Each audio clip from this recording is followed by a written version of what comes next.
So let's talk about that charity home that my husband got by frauding Habitat for Humanity when he said that my sons were living there or were going to be living there with him because he couldn't qualify for a mortgage on his own. He didn't have the down payment. He didn't have the credit score, none of that. So he decided to fraud a charity. Let's talk about it.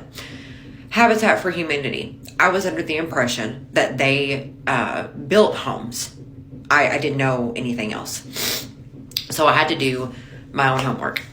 I find out that they will help them and they work with other charity organizations to help people, low income individuals and families, and my husband is neither, get into homes. So since my husband could not obtain a mortgage on his own because his credit is shit and he didn't have a down payment, and he had tried, as I said, if you hadn't watched the other videos, rejection after rejection after rejection came in the entire year of 2024 when he tried to get a mortgage the regular way. So when I'm having discussions with my husband, this is how grimy he is. When I'm having discussions with my husband about finances and things like that, in his mind, everything and everyone in this home is my problem now. He has nothing to do with this. He's not been my husband. We're not a family. Animals, kids, the whole shebang, that's on me, right? Because I'm punishing you for exposing me for what and who I am. So when I thought about it, I remember trying to talk to him about college. I approached him one day to say something about oldest kid and college. And he said, whoa, let me stop you there. That has nothing to do with me. That is between you and kid. Like, I'm not even going to hear it because you all don't exist to me anymore. He didn't want to stay here because the bills are too expensive. But he was perfectly fine because, again, he was punishing me with making me figure it out. I have. But let's talk about that. In the past 6 months, since he did God knows what with the vehicle he had, then he came over here and stole the license plates off of the vehicle that I was driving, because who cares if I lose my job and me and my sons become homeless? Who cares about that? I had to come up with an additional $27,000 in the last 6 months to supplement his income and make sure that my sons and I both had dependable, drivable vehicles. I did it. But he put me in a position where, what if I couldn't have? And that's what he wanted. Full stop. That's what he wanted. He didn't care if kid number 1 could get back and forth to school. He didn't care. He knew he was using that car to get back and forth to school. I'm going to come steal the plates off of it so you can't drive it. Didn't care if the kids got pulled over. Didn't care if the car got impounded. Didn't care if we all lost our jobs or none of us were able to go back to school. Didn't care. Does he have vehicles? Yeah. Did he put his girlfriend in a vehicle? Mm-hmm.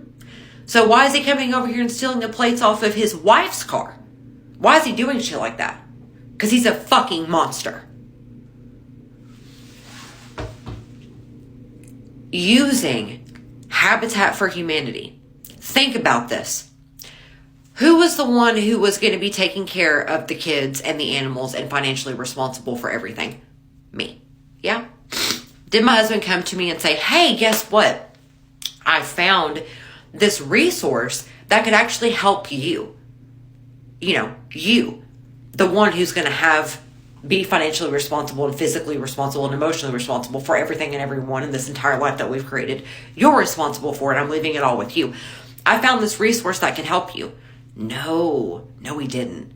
No, my husband said, let me be a grimy piece of garbage and lie and say that I'm a low income single parent and get in this home and get this home for myself and my girlfriend and her kids. Let me do that instead. That's what type of grimy bitch he is.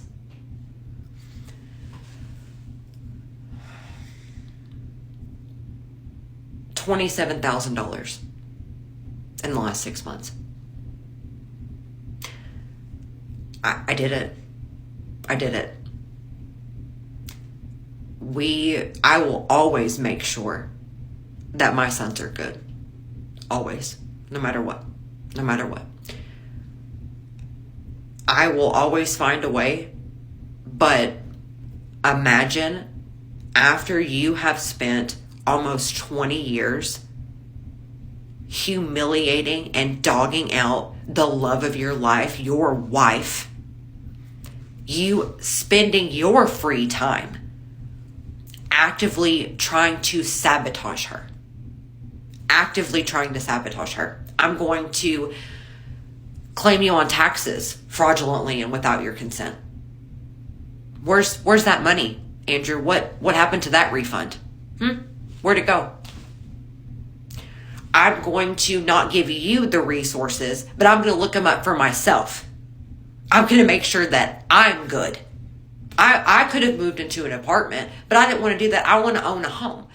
So I can't do it the normal way. So I'm going to lie to a charity to achieve it. And then once I move in with my girlfriend and once I start pretending that I get a redo, right? And I'm going to pretend like none of you existed and I get a redo with these guys over here.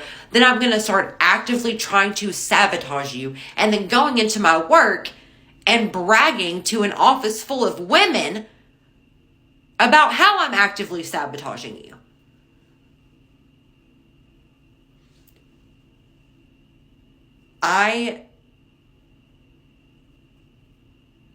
You never, ever know someone. There are things that I just didn't think human beings were capable of, which is why this series is called The Monster I Married, because this man is an actual, factual devil.